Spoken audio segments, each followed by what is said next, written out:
Look, this is a policy choice, Yeah. and that we have gotten ourselves into this by failing to build enough attainable homes for people. Okay, and Nick. affordable homes. I think I have the answer then. We're going to solve this problem right now. Here's my solution. Right.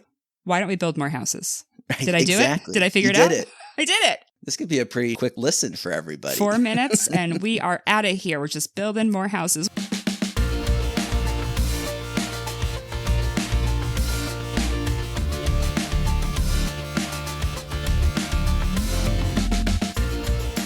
Welcome to New Hampshire Has Issues, the podcast that dares to ask, where did all the houses go? What do you think, Nick? What's yours? What's your tagline? I think that's a great one. I was thinking, am I really going to listen to 60 minutes of zoning? And the answer is yes. Don't turn it off. You're Don't turn it love off. You're going to love it. I'm going to watch the metrics of this show, and you're going to say the word zoning, and people are going to turn it off. No, it's exciting, riveting, and also extremely important. Morally important, extremely important. It's how our communities grow. It's how we live our lives. You know, I think it's a moral issue in addition to an economic one. Welcome to New Hampshire Has Issues, the podcast that dares to ask, what is a zoning committee? And we're going to answer it for you. That's going to be the answer too. I'll eventually get you to zoning board and planning board. I'm so sorry. All right. So I haven't learned it yet. All right. It's zoning tricky. Board, planning. We won't hold it. I don't board. hold it against you. I am your host, Liz Canada, and joining me today to talk about housing affordability and affordable housing is the Director of Housing Action New Hampshire, Nick Taylor. Nick, thank you for being here and for taking the time. Of course. It's great to be here, have this conversation with you, and thanks for putting this together. There are so many critical issues facing New Hampshire, and the ability to really just talk about them and share experiences and share organizations that are doing great work is fantastic. Thank you. Yeah, it's been an interesting little journey. Some topics I'm more familiar with, and some like housing, I'm familiar because I live in a house. But besides that, like I care about it, but I don't really know the things that are going on. What does your organization do? What does Housing Action New Hampshire do? We're an advocacy organization that works to ensure that New Hampshire is a place where everyone can have a home. Perfect. What else is there to say? Great.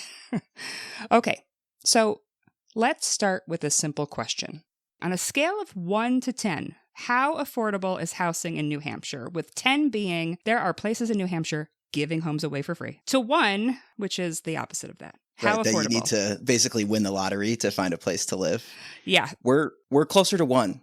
I mean, this is as bad. We're number 1. Wait, that's not. I know. We don't want to do that. This is going the wrong direction. But it truly is as bad as it's ever been in New Hampshire in terms of the vacancy rates and the rental costs and the median sales price. It's never been this high ever before. Wow. When we sort of think about so many of these issues, it's you're seeing it coming up in poll after poll, and you're hearing about it from people, and you're like, okay, well, is the data really backing up what I'm hearing? Or is it just, it's the topic of the day, people want to talk about it. And here the data is really backing it up. Wow. And it's for purchase market, it's for the rental market, like you name it, there's a problem. It's all across the state.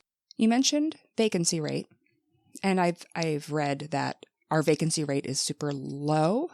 That sounds bad, but what does that actually mean? You're right to think it's bad right now. I mean, it's bad. Basically, if you're at 0% vacancy rate, it means there are no homes available. No homes available. And so we're pretty close? That would be 0. And we're right around 1%. And so that means, like, regardless of your price point, what you're looking for, you're going to have a really hard time. That's going to hurt the folks who have the least amount of financial flexibility the most, because there are a whole bunch of homes that are not within their sort of financial capacity, right? And so it's sort of like a game of musical chairs in some ways, right? Where there are only so many homes. If you're not going to be able to sit in one of those chairs, you're going to be left out. When we think about the vacancy rate, what is generally considered a healthy market is 5%. That means that like there's some flexibility. So if you want to move somewhere for a different job or something in your life changes and you're looking for a different place, you have a couple options. It's not that there are abandoned buildings and there's anything you can have at any time, but there's some flexibility that, you're not going to have to turn down a job because you can't find a place to live. When we're sitting at closer to that like 1% or below, people are turning down opportunities because they can't find a place, or they're still living with their parents or paying more than 50% of their take-home pay just in their housing costs, which you add in childcare and healthcare and food. It doesn't get you very far if you're spending that much on your housing costs. Okay, so we have a very low vacancy rate. Not great.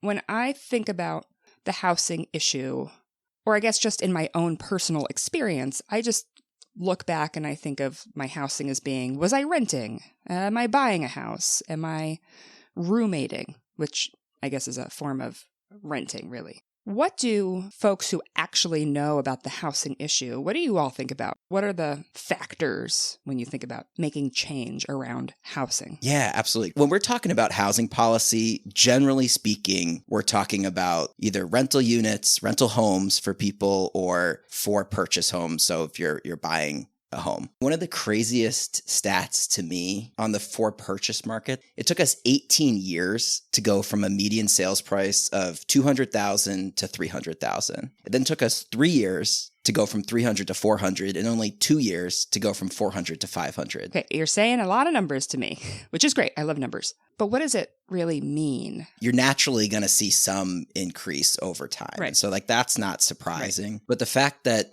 for 18 years, you were between $200,000 and $300,000 in the statewide median sales price. And there was sort of creeping up, and you had the Great Recession in there, and you had some fluctuation. But generally speaking, we were pretty stable with a slight increase.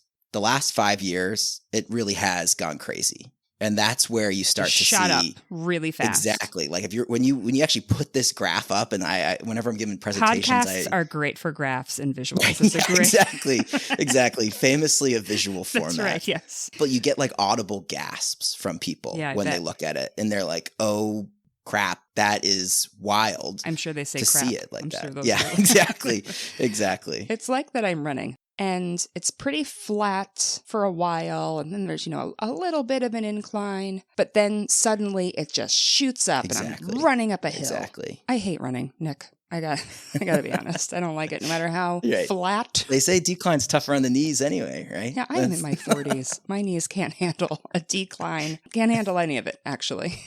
So a gradual increase over time, over a long period of time, and then big spike. So it took us 3 years to go from 300 to 400, and then 2 years to go from 400 to 500. And so that's where you're seeing, folks who are just unable to get into that for purchase market when historically they might have been, right? They were renting. They, might be wanting to put down roots and have a little bit more space as they, raise their family, and trying to afford the down payment on that kind of a median sales price home is impossible. And, that's statewide. And so when you think about some of the southern New Hampshire, the Seacoast, Hanover, some of the other areas that are even significantly above sort of the median statewide number, it becomes really, really challenging for people. And the low vacancy rate, like that really small vacancy rate, means, I think, if I'm looking for a house, if I'm like, this is my time, I'm going to go buy a house, that the sort of variety of prices available of homes is very limited too, because there's just fewer homes for sale. Yeah, exactly. And so you're looking at that again, sort of on the if you're trying to buy a place, and if you're renting a place too, like across the board, it's just incredibly challenging. And again, that is so hard for folks that don't have sort of the flexibility or on a tight timeline. Yeah. Look, this is a policy choice,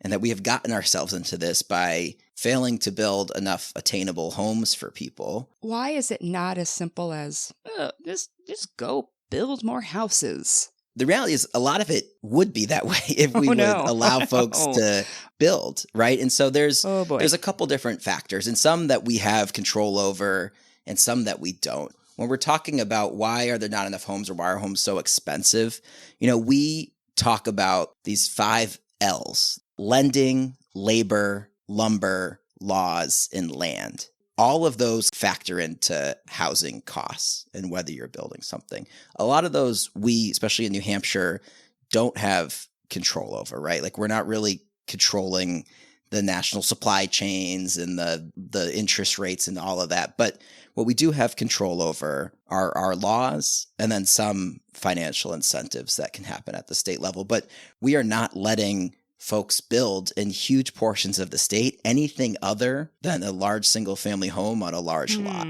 Historically, there were all sorts of different types of housing options out there. That there were in New Hampshire, there were different types of New Hampshire. Yeah, okay. Oh yeah, and across the country. I mean, we should say like this is particularly, I think, acute in New Hampshire in terms of sort of where our numbers have always been. But this is a national problem, and that's why you're seeing more national conversations around this and federally, and just sort of the dialogue out there. For a long time, folks were able to build a second accessory dwelling unit or a second home for their in-law or for a family member, or they were able to just put a duplex up. And so they lived in a half and rented out the other half to help pay for their costs, or they divided up their piece of land and had a couple small lots that were there because folks didn't need a huge tract of land, right? And then in the 1960s, we really started seeing a lot more of that sort of exclusionary zoning piece where folks were saying, look, the only thing you can build is large single family home on a large lot. And not that all zoning is racist, but there is absolutely a racial history behind zoning, and especially the exclusionary zoning piece of this. And so we kind of went through this long process where there was this idea that everyone needed their own single family home, and that was the only thing that should get built besides in some sort of core city areas. And that underbuilding for a long, long time has led us to this. And so it's not to say that the answer to everything is just sort of let the market handle it, because we also need more attainable options for folks that, need something other than $1 million home. I heard you say there's the exclusionary zoning practices. I serve on our town's budget recommendations committee. That's one committee in our town where it's volunteers who come together to try to solve the things that are in front of our town.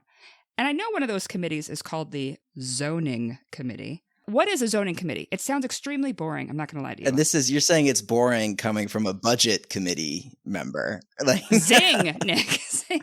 Yes, I love a spreadsheet, but what do they talk about in the zoning committee? I understand what I talk about, but what do they talk about? To kind of really nerd out here on this sort of land use piece. Go for it. Nerd out. Most towns have a planning board and a zoning board.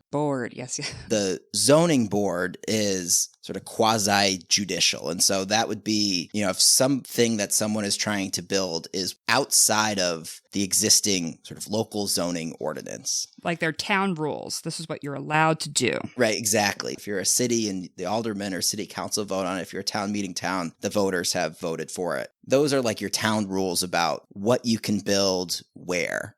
And so it's literally what can go in there, but also how high can it be? What are the setbacks? And so setbacks being like the side, how far away from your neighbor's lot? How big does your lot have to be to begin with to do anything? How many parking spots do you need to pave to be able to build a home? So all of this is in your town's... In our little town. In your town. There are these town rules that say you need to have this many parking spots before you build anything. Right. Or before you build specific things. Exactly. And it depends on which zone you're in. So you understand why people get confused when they try to do something with their property, right? And so if you are trying to do something that's outside of those town rules, that's when you go to the zoning board. And I sat on our city's zoning board for a couple years. And so you get everything from, I'd like to build a deck, but I'm a little bit too close to my neighbor's lot and I'm supposed to have 20 feet, but I really have 17 feet. But you also get things like, I would like to build a sober home, or I would like to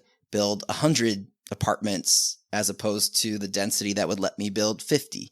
And so you're getting a whole range of how far outside of those existing rules there are. And so that's what the zoning board does. The planning board, handles much more of sort of the within the existing zoning framework, reviewing and asking questions and doing sort of that vetting process that comes with before you're trying to build something.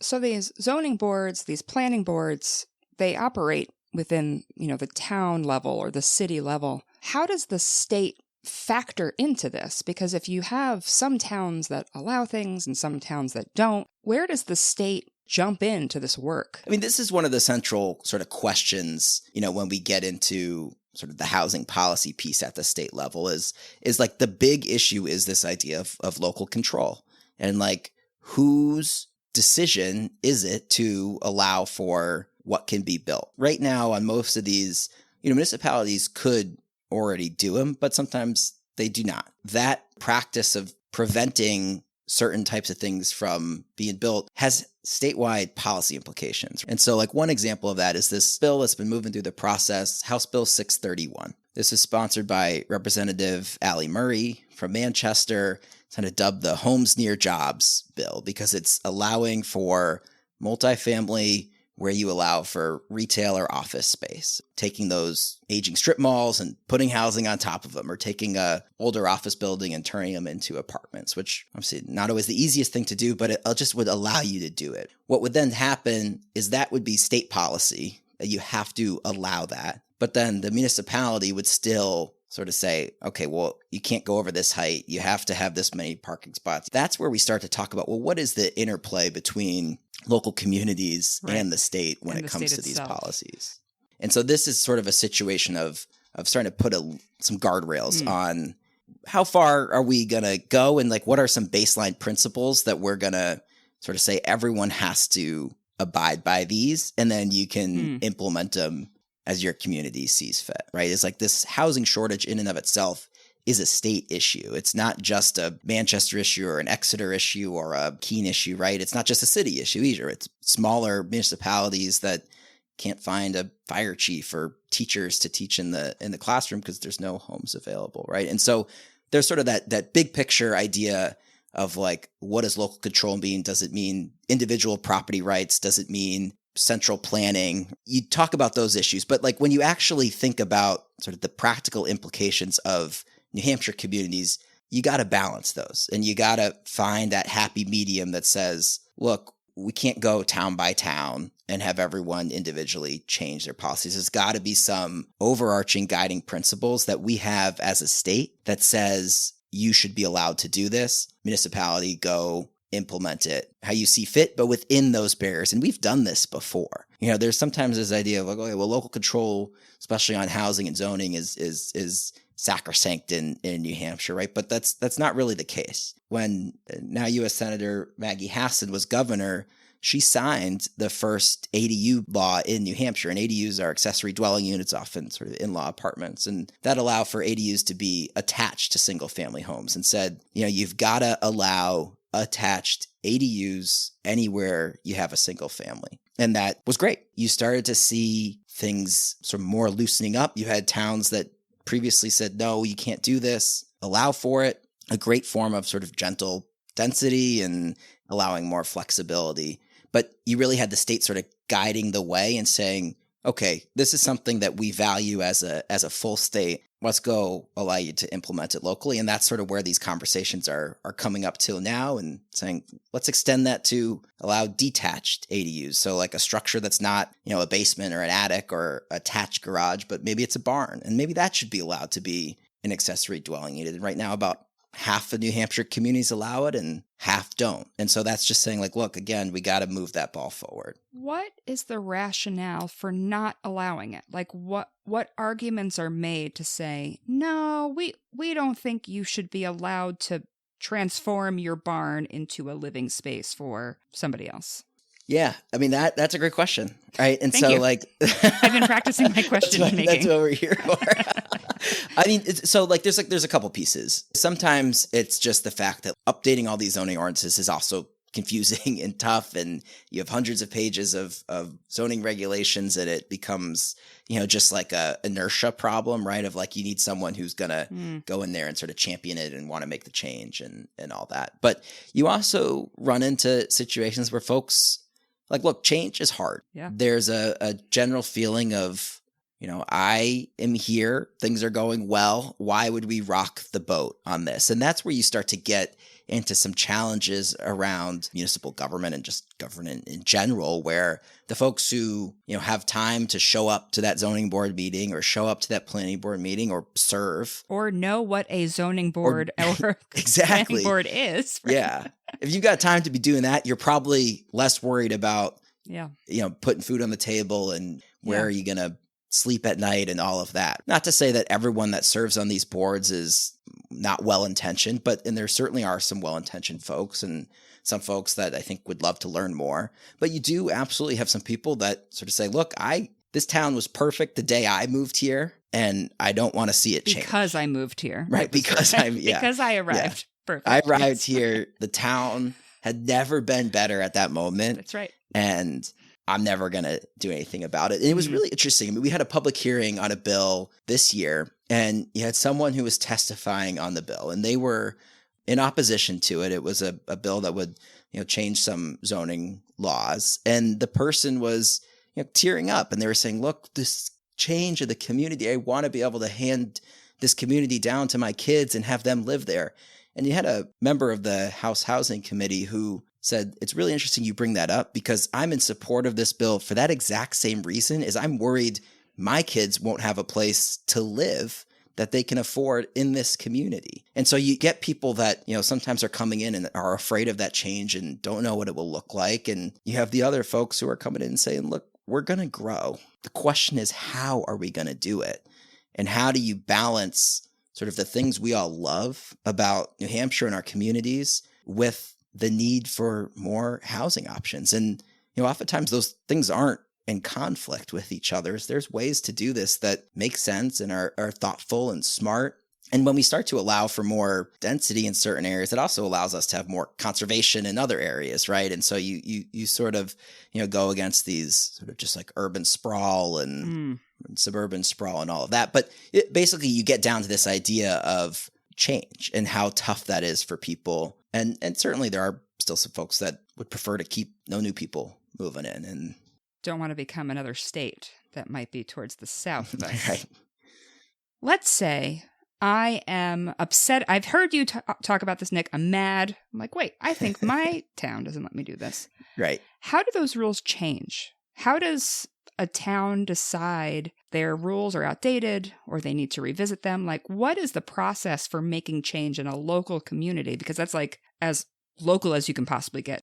Planning boards can initiate in towns. So the towns that have a town meeting process, planning boards can initiate zoning changes that then go to the full town meeting for approval by everyone in the municipality. And they can only change them once a year. I mean, it has to be that town meeting process. And so I would encourage folks to either run or get appointed, if it's an appointed position, to your local land use boards. You can make a real difference for people and advancing some of these policies, but also talk to existing members and ask them about it and take a look at, your local regulations. And there's this new tool that St. Anselm College has put together, the New Hampshire Zoning Atlas, that actually allows you to visualize this. And that it used to be the only way to do it was to actually go in and read these like huge documents that are very like legalese. And now there's a great map and you can just click. If you're looking for a good beach read, do we allow your ordinances? Yeah, get involved. I mean, get on the planning board. You can have a huge difference about how things look, and so much of how our communities end up are because of the zoning regulations that we have. I mean, people build to what you allow, right? And so if you want to see more mixed use where there's shops on the first floor and apartments on the second floor, like zone for it and allow it, and you'll start to get it. And encourage your state legislators to support policies that allow for these additional flexibilities. And so that's how you can take these issues at the state and local level and try to make a difference with them. We've talked a lot about the local level, which is great because I think there's not enough conversations out there in general about what can happen in your own town and community, but also what happens with the state. We sort of touched on a little bit of it, but what has the state done or what has the state not done when it comes to housing? So there's this sort of state regulatory policy where you can sort of say you have to allow for this. And that's one thing the state can do. The state has also passed this Housing Champions program in the last budget that Senator Rebecca Perkins-Coker has long been a leader of. And this is an incentive-based program that essentially says if you take pro-housing steps, and some of this is local zoning ordinances, some of this is just approvals and trainings. If you take some of those steps, you become a Housing Champions community and you get access to additional grants and that you can use for infrastructure investments or sidewalks or whatever you want to do with them. But essentially taking that carrot approach of saying, if you do something good, we will dangle some money in front of you and help make it easier. Thumbs up. Here's a treat. Yes. Exactly. Then the other piece that the state could play a role in is the below market rate housing. And so, the things we've talked about so far in terms of, accessory dwelling units or mixed use housing where there's residential and commercial in the same area, all of those are sort of market rate, but like attainable. They're just like naturally more affordable options. There's also below market rate housing that requires some sort of, generally speaking, some sort of financial incentive. And the state has really one main tool that it uses to incentivize and help make the math work on these developments, and that's the Affordable Housing Fund. All right, I want to jump in for a second because you said Affordable Housing Fund. I see that phrase affordable housing a lot, and I have wondered, is it a technical term? Is it a legal term? Or does it just mean like my housing is not super expensive, I'm feeling pretty good? What does that phrase actually mean? Yeah, the housing glossary challenges are real. And we can show notes, just a glossary of 85 terms. Exactly, because it is used interchangeably all the time.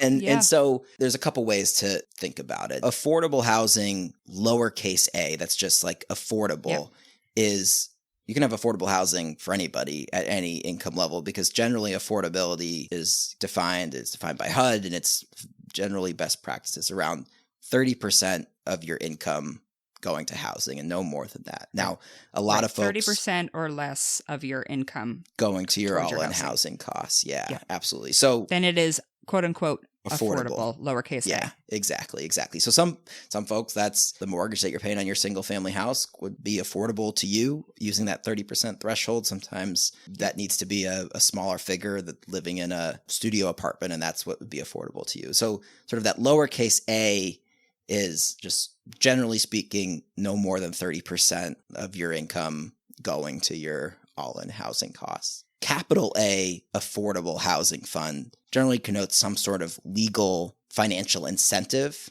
that you're going into as the developer to develop housing that is affordable using that 30% threshold to some level of the area median income. If you're in the Boston HUD region, the number's going to be a little bit higher. The Portsmouth region is a little bit higher than it is up in the North Country, right? That would actually set a cap of what you could charge and who you're renting it to. And so if you're using that Affordable Housing Fund and you're a developer and you're saying, I'm going to do 20 homes at 50% area median income or less. And so you go over and you sort of say 50% of the area median income in Manchester, I can't charge more than whatever 30% of that is for my affordable piece. So what is in Manchester to qualify would be different than Portsmouth because of the median income being different within those two areas. Exactly. And then different in Berlin in the North Country. Exactly. And so the State Affordable Housing Fund, which is administered by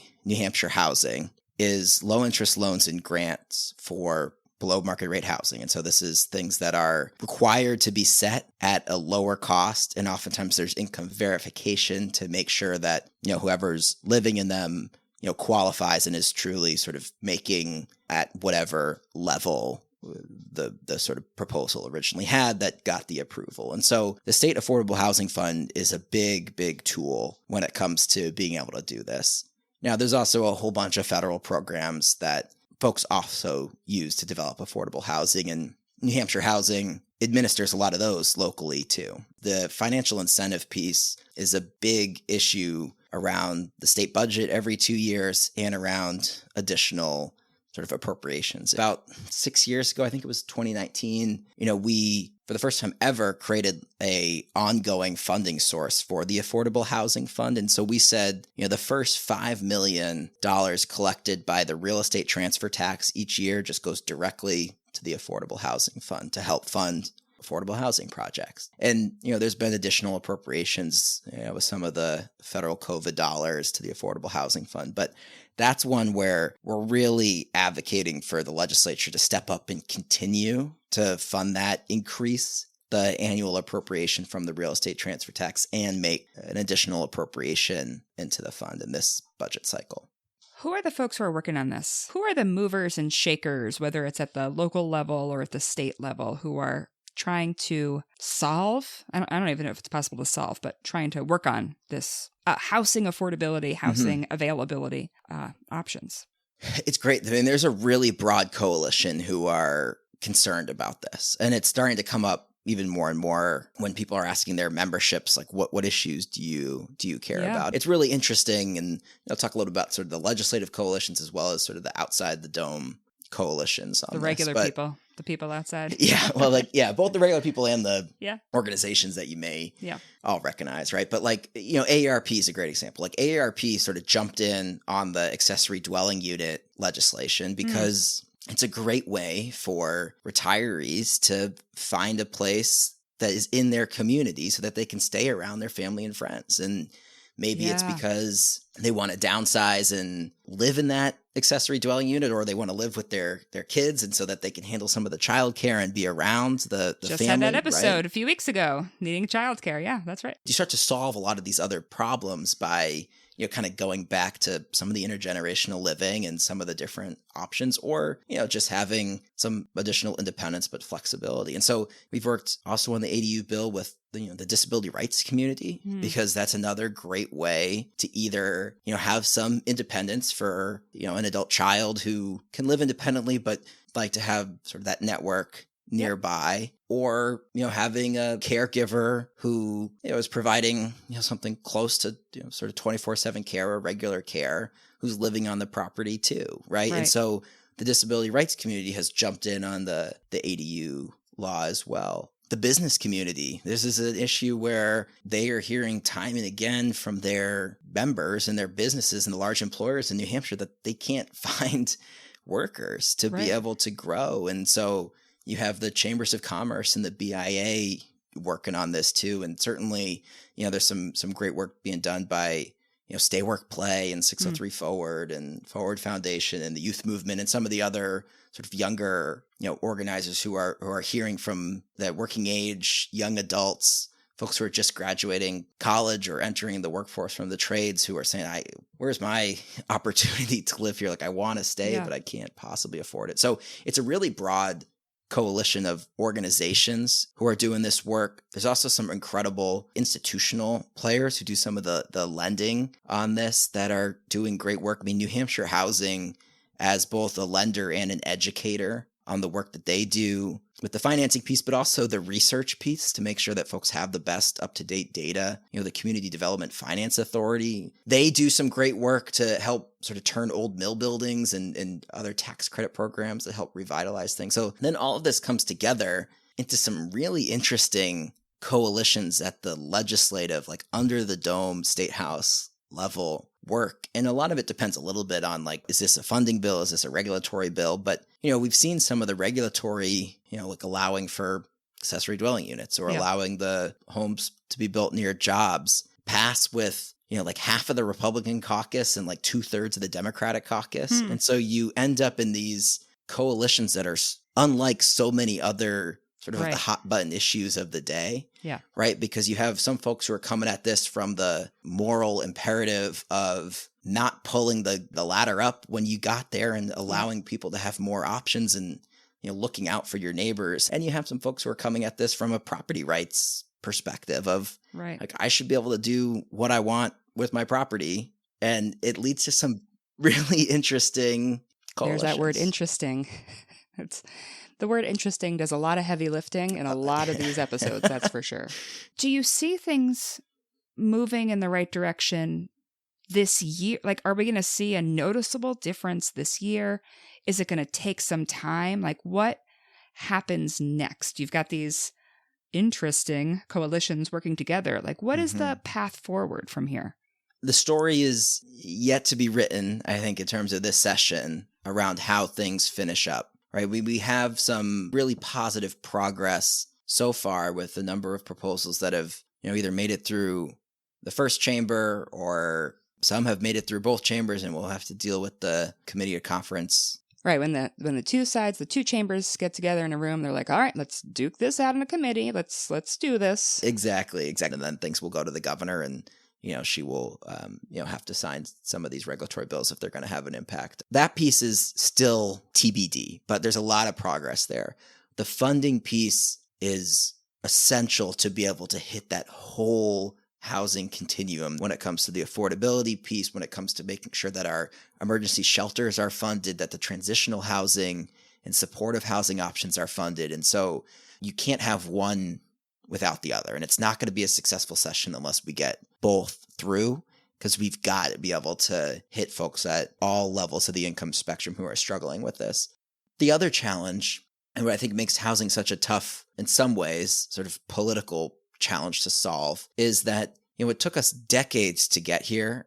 It's going to take us a long time to get out. Even if you pass some of these proposals and you fund the affordable housing fund, projects still need to get built, and there needs to be land, and there's got to be that turnover. People got to want to do it, and there absolutely is some sort of pent up demand to be able to go ahead and do more of these projects. But even then, they take years to get through, oftentimes sort of the planning process, and then actually getting them built and getting the materials and the construction workers and all of that.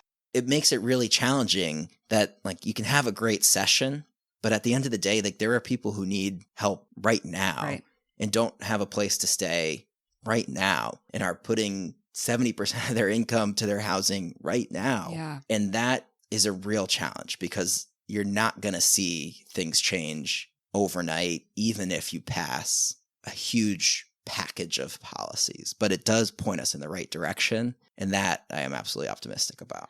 We didn't get into the unhoused population, and that might just need to be a whole other episode, honestly, because it's such a huge component when we think about there's not very much housing out there, and there are folks who are living in their cars, living in hotels, and maybe you could do a little preview for a one-day episode. But when people think of homeless folks or unhoused folks, they think of people on sidewalks or maybe in tents. But so many of them, they have jobs, they're sleeping in their cars, they're in a hotel. So what does the state do or not do for those folks right now? We have to do more, no doubt about it. And I'm really glad you brought up the point of how this shows up in a lot of different communities, because you do hear it. You hear from folks that say, oh, I don't think that's an issue in my community or even in New Hampshire. Yeah. Right? That is a big city issue that we're not dealing with. And that's not true. It's in all of our communities, there are folks who are living in their cars or sleeping in a tent or couch surfing friend to friend. Yep. So many of us out there are sort of one financial challenge away from being there. When we think about it, it really is an issue that is impacting New Hampshire, and it's increasing. Ultimately, homelessness is a housing issue, and that ultimately, if you're going to get out of this, you just need more homes that are affordable for people. And that is the best sort of long-term stability piece. But in the interim, we need to make sure that the shelter capacity is there, right? And that right now we have 13 state-funded shelters are getting pennies on the dollar for how much it actually costs to house somebody under their roof and their shelter programs that is coming through, the State Department of Health and Human Services. You also hear about, some of the challenges with the voucher program, where folks may have a voucher, but, we allow in New Hampshire for income-based discrimination. And so you could have someone that gets denied solely because they are trying to pay with a voucher. In a number of other states, that is illegal. You can't discriminate on someone just because they're a voucher holder. And so you have folks who get a voucher, and they've waited years on these lists. A specific housing voucher. Yeah. Section 8. Yep. It's a federal housing voucher, but it is used through, administered locally through either New Hampshire Housing or a local housing authority. And they're waiting years and years for a voucher. They finally get one, and they can't find a place that will either accept the voucher or is rented at the level that the voucher will pay for, right? Because the voucher is also capped at a certain amount. It's not just you can go live wherever and we'll pay whatever. Yeah. Right. And so like that is a real challenge. And this is also where you start to touch on the federal uncertainty and the HUD cuts, because so much of the sort of funding at that level is also coming from the federal government. And folks are really worried about that. Rightly so.